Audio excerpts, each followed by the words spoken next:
Sad to say I'm on my way, won't be back for many a day. My heart is down, my head is turning around. I had to leave a little girl in Kingston town. Hey everyone, I was going to post the next episode in the Nathaniel A. Hart and Company's Top 100 Greatest Films, but I'm probably going to have to delay that till tomorrow or the next day, because I kind of just stopped everything I did when I heard the news about the passing of Harry Belafonte, 96 years old. I mean, what a life well lived. I mean, first off, that has to be noted before everything else. But it's just so sad. This is such a sad day because we lost someone who was not only just so prolific, had the voice of an angel, was the first artist to sell 1 million LPs. This was even before Elvis, which is crazy.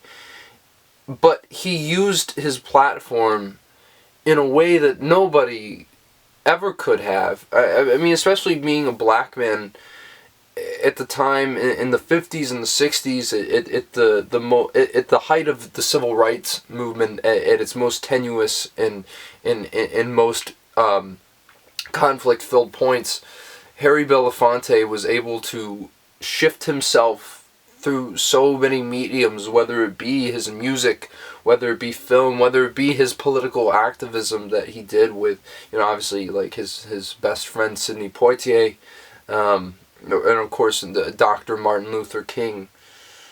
I mean, it's just, this man was around for everything, and he used his platform in such an empowering way for so many people, and I don't think people understand, and maybe they do, but I don't think race relations in America would be the same if it weren't for the steps that Belafonte took to kind of correct that and be a voice for so many people who couldn't speak up, who weren't in his position. And I love that whole, if you haven't seen it, it's a pretty good documentary, the night he took over the Tonight Show from Johnny Carson, in the way he used even that, like, he turned that into something not for jokes and fun, like, some of the people we see today doing stupid stuff on TV with their talk shows. He turned it into a platform for discussion, for discourse about, everything going on. He had Martin Luther King, he had Bobby Kennedy on there. Like, what he really did with that show in particular was truly, truly phenomenal. And then, of course, the moment between him and Petulia Clark where he touches her arm and then they're outraged. Oh, how dare a black man touch the arm of a white woman. And it's just the irony there, the song about solidarity, and just completely stripped away. I just think even the little things he did were just so revolutionary, but my goodness, what a voice. I've always said this, I think Belafonte was one of the most underrated singers who ever lived. Just whenever he opened his mouth, it was just so beautiful, his beautiful tone, his beautiful vibrato, but he had so much vibrant energy and so much light in his music.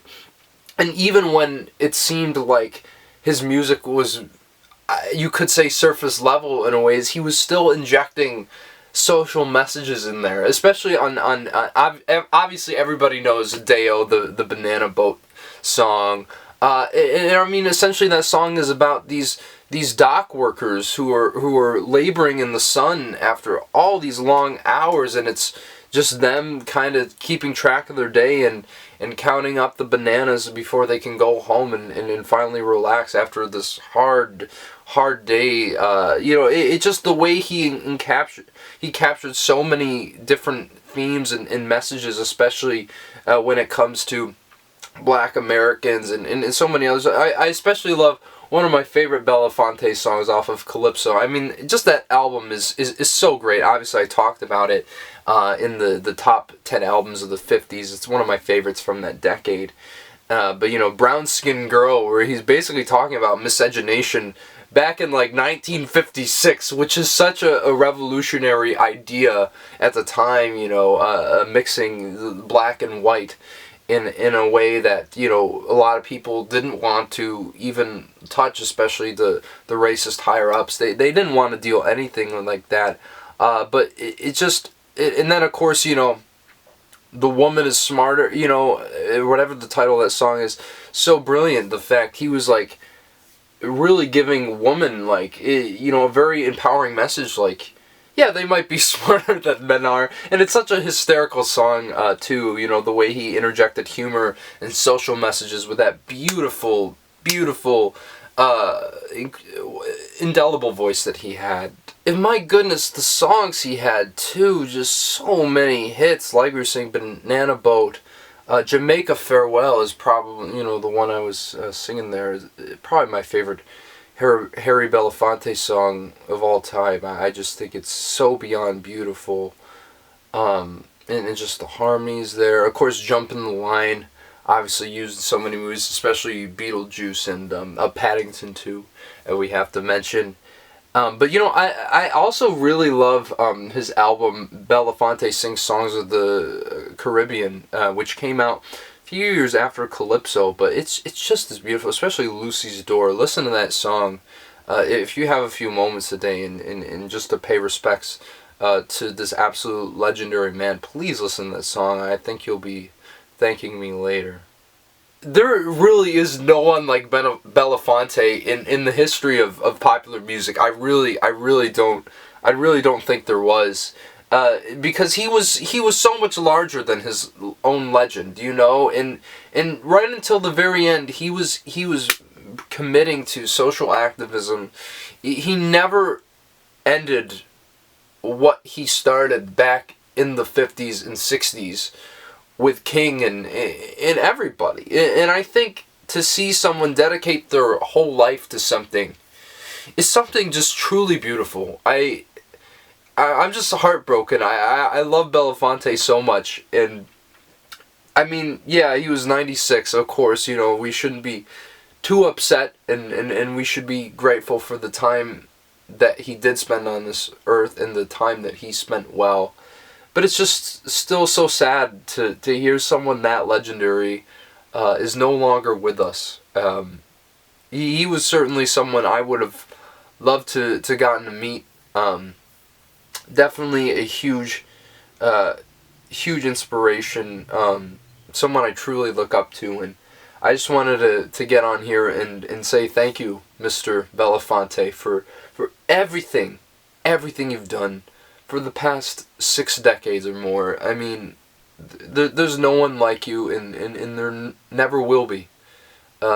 Someone like that, it really is a once-in-a-century sort of individual. The talent, the platform, what he stood for, there's never going to be another Harry Belafonte. And I'm just so glad that a man like that walked among us. So thank you so much, Mr. Harry Belafonte. You will be sorely missed. So take me, 'cause I'm feeling lonely. Take me back to Lucy's door, but don't let her mother know.